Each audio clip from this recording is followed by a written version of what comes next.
So yeah, my name is Sarah McCulloch, and I got critters flying around here and ants, and I'm hot, and I know I'm in Florida. Yeah. I was born in Miami. I was raised in the Florida Everglades, so I've had a very unusual upbringing, and I'm really happy. This is the first time I've ever played on this stage with it. You got to play the Florida song, so I'm proud to be here. So.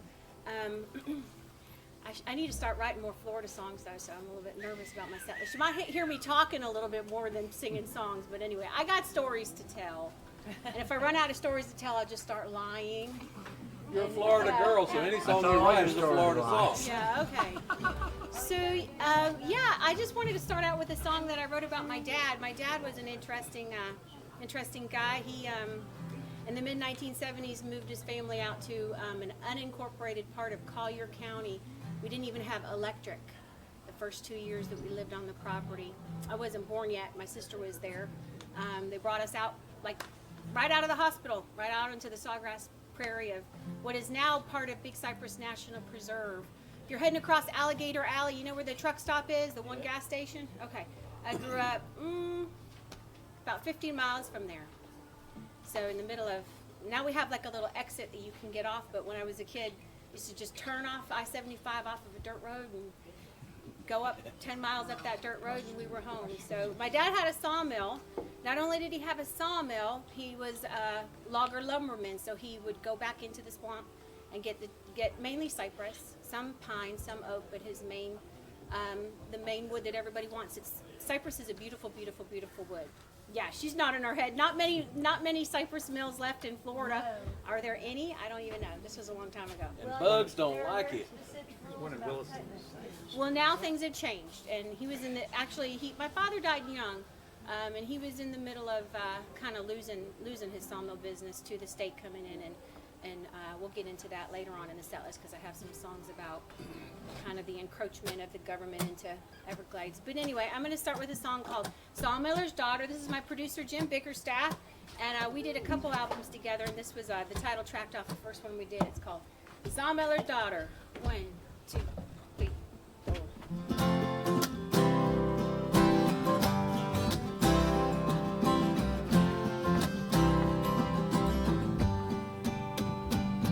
We're back in the swamp where the crickets chomp and the deer and the catfish play.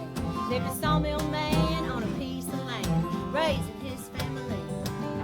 As a little girl, he was my whole world. My daddy worked hard every day.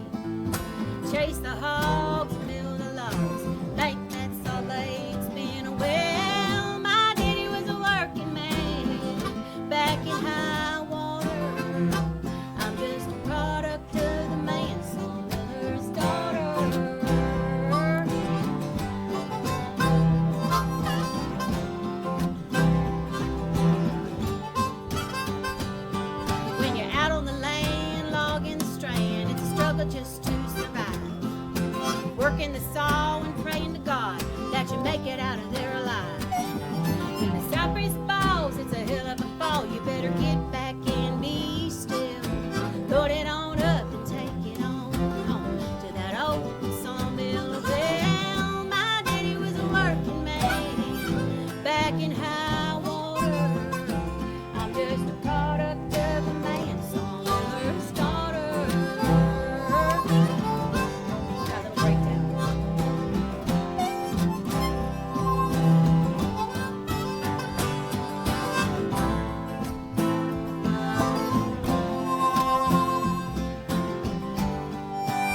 guys are going home today. I saw that Facebook post. Thought maybe you were heading home. Thank you guys. What a nice little crowd we have here. Yeah, so my sawmill days are over, but that was quite the experience. My dad died young of a blood clot in his lung, 53. So wasn't related to his professions, but he always had dangerous professions. He was a sawmill guy, and then he worked at the gator farm on the reservation. Playing with alligators. And my father, I just want to talk a little bit about him. He was a formidable, interesting, very unusual man. He was born without fingers on his right hand. He had a birth defect. And you never knew it. He was a big, tall guy, and he was very, very able to do things. Built our house, played the guitar. You know, he wasn't a finger picker, but he played the guitar.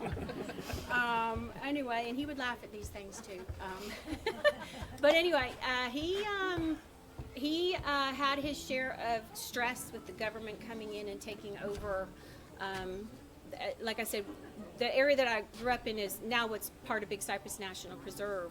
So they came in and they bought up that what they called acquisition lands, and he started losing the permits, you know, to mill lumber and everything. So he started losing his business. You know, I think I'm going to do Everglades City now instead of doing it.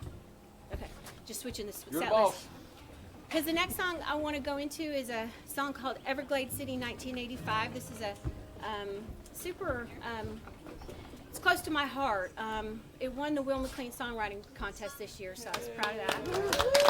And I was surprised, though, because it's a song about drug smuggling. And it wasn't exactly about beautiful flora or fauna or any kind of egret or bird or anything. It was about drug smuggling. So anyway, y'all ever been to Everglades City? Y'all know about the fishing in Everglades City? Okay, there's not much to do there in Everglades City but fish, right? It's a pretty small area. Kill mosquitoes. They had a series of drug busts there in 1983 and 84. And they basically rounded up about 90% of the male population in Everglades City for smuggling marijuana. And this song, I connect with that plight of the Everglades City fishermen because they felt very pressured into drug smuggling because their fishing business was being taken away by the park system. So again, I was living in the same, you know, I grew up in Collier County too, so I knew how that felt for my dad. So anyway, I wrote this song, and it's written from the perspective of the fisherman's wife that's pining for her man who's in jail. And just kind of, you know, it poses the question, what would you do if your job, you know, if your daddy caught fish in a net, chances are, and your grandfather caught fish in a net, chances are you're going to catch fish in a net. So what do you do when that business goes away? And what is that like for the family? So, okay, ready? I'll stop talking for once. All right, ready? Here we go. Everglades City, 1985. 1, 2, 3. 1,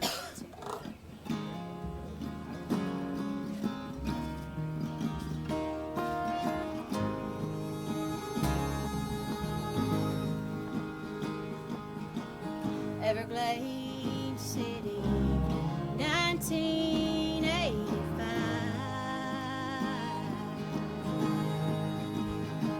I'm doing better than most. All the men are up coast doing time.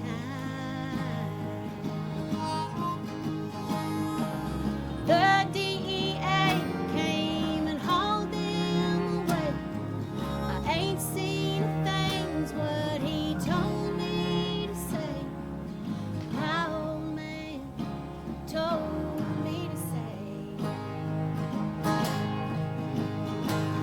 Well, they put in the park, told us we would be fine,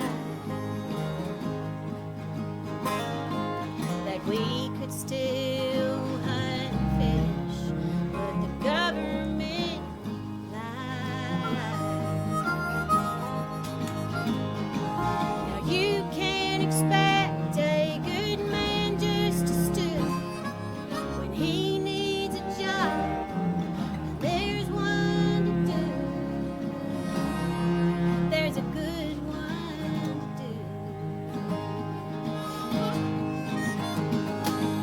But it sure gets lonely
Gazebo over here, y'all.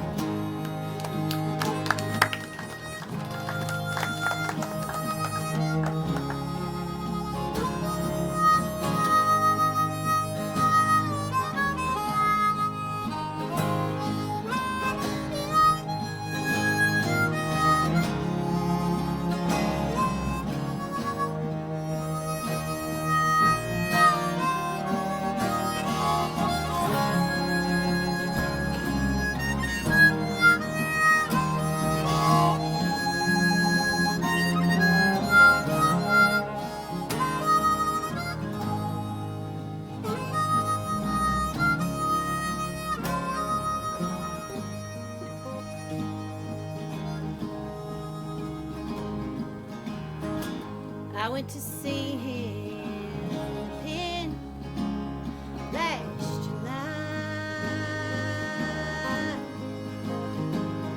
He said, kiss my babies, and baby, don't cry.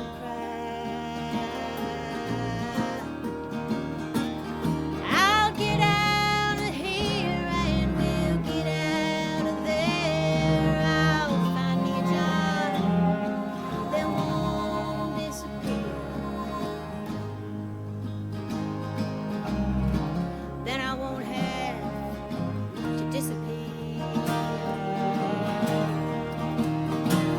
Yeah, fishers by day, smugglers by night. The law could not catch what the law could not find. And it's a full speed ahead in the dark without any lights. Yeah, brothers and uncles and husbands and sons, they hold 'em away for what you might have done. If a boat and a line and a fish were your way of life. In Everglades City, 1985. And it sure gets lonely at night. Yeah, waiting on his time to go back. In Everglades City, 1985. Woo! Thank you guys. Thank you guys. Kind of a downer, sorry, but it's the real reality of living in Florida. Some of us go to prison for things we have done wrong. And there's a very good documentary about it, about that subject called Square Grouper. Y'all know what Square Grouper is? Do I? Okay. If I need to educate y'all on that, then I can do that. Yeah, Square Grouper. It's on Amazon Prime. You might have to pay for it. I don't know if it's free Amazon Prime thing, but anyway, Square Grouper. It's the third part of that documentary. There's 3 parts to it. It's the third one. Okay, so I grew up in Big Cypress. We already been over that. I was homeschooled until I was 7th grade. We lived so far out in the woods, you know. It was so different back then. We didn't have a phone until I was in college. So I think my dad did that on purpose. He didn't want any more guys kids call around. me.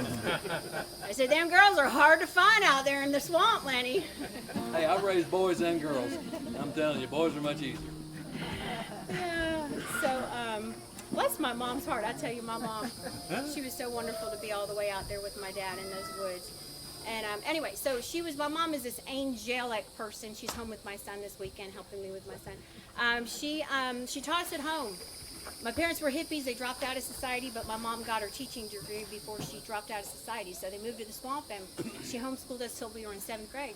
And then my big sister raised her hand, and she said, I want a friend besides my sister, Sarah.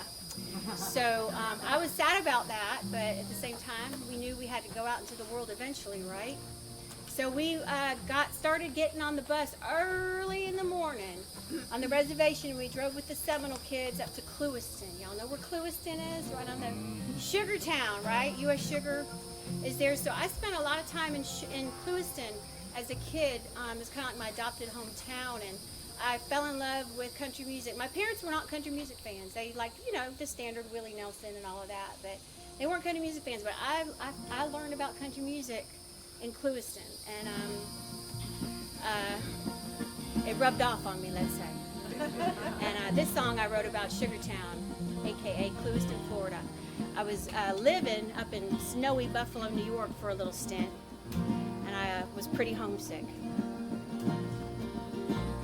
I heard your daddy died and your mom moved away. I keep up on you from a distance. Has it been 20 years since we walked across that stage? Where I'm now, I don't feel different. I'm still growing up, learning how to stay between the lines. And I can't help but think of you sometimes. In that sugar town where we were raised, the sun comes up on the sugar cane. Work, work, work in the red hot sun, don't call it off till the job gets done. I moved on, you stayed behind. Still somehow that don't feel right. From this sugar town,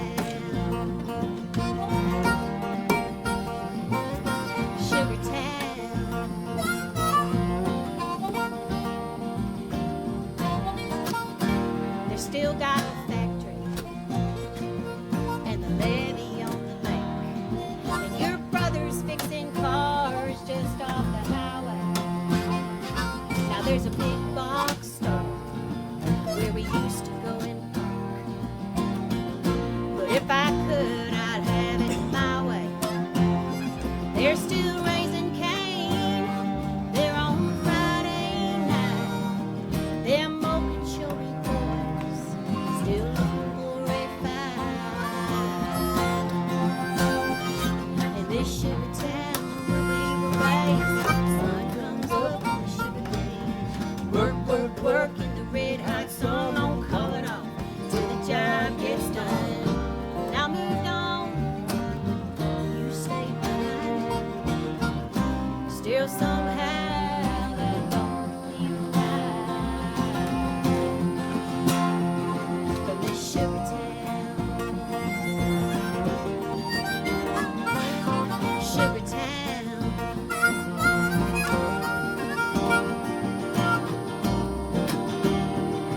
And 27 rolls like a beacon in the night. Back to the coast, then on down the line. From this sugar town, sugar town. Sprinkle that sugar. This sugar town where we were raised, the sun comes up on the sugar cane. Sugar town. Work, work, work in the red hot sun, don't call it off till the job gets done. Sugar town.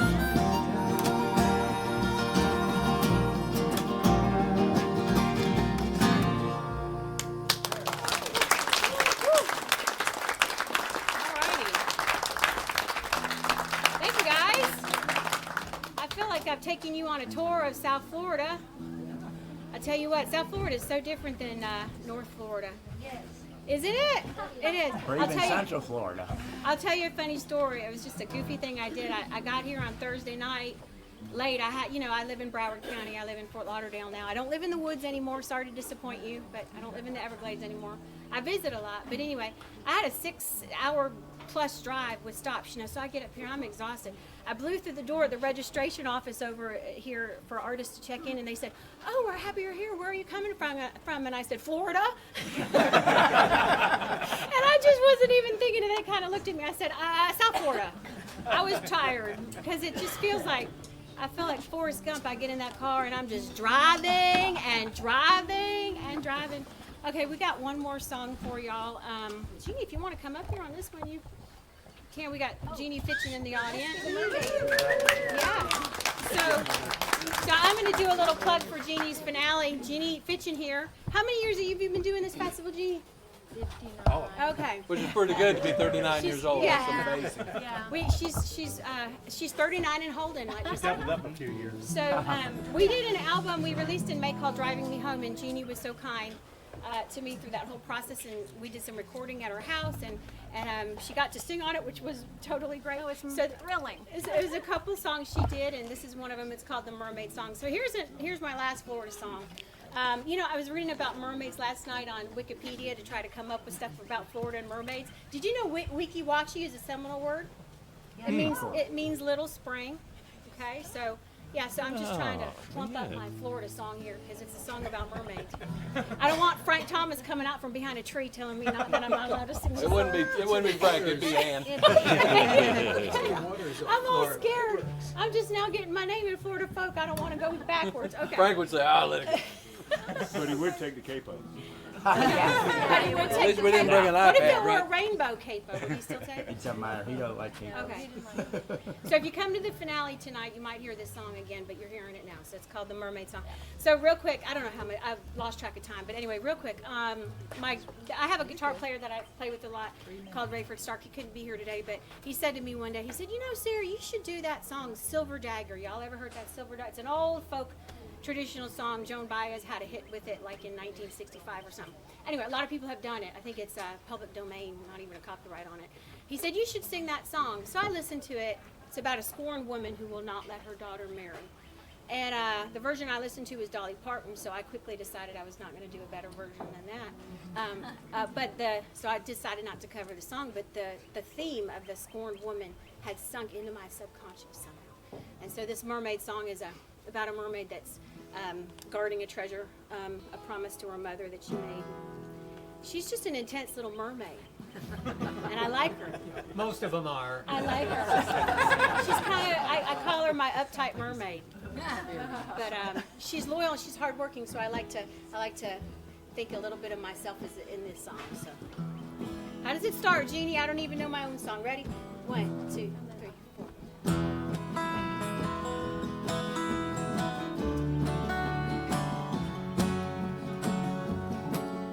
Near the island of Cuba, off the coast of Cabarian, lies a sunken treasure that is sought by many men. It is guarded by a creature, half woman and half scales. She wears a jewel around her dagger, and her dagger around her tail.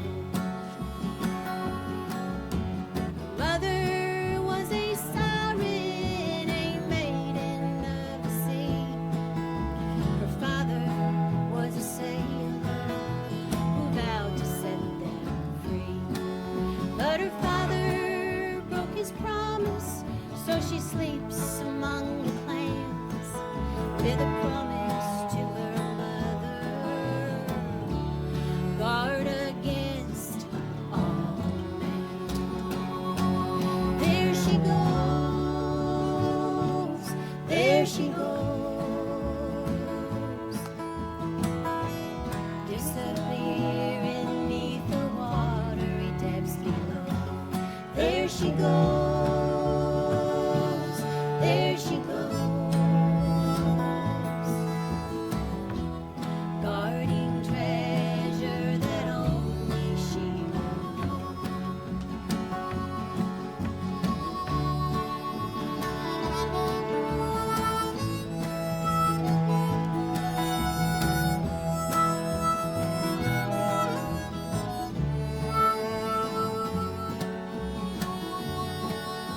The men may float above her,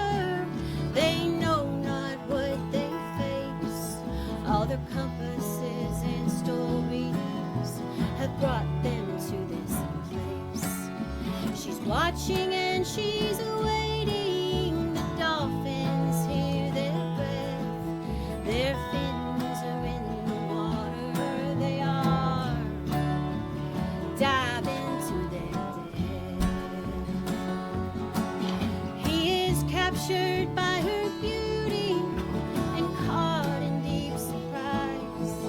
And for a startled second, he looks deep in her eyes. She forgets about her father. Inside this spell's no curse, but blood has filled the water, and the blood, it is not hers. There she goes, there she goes,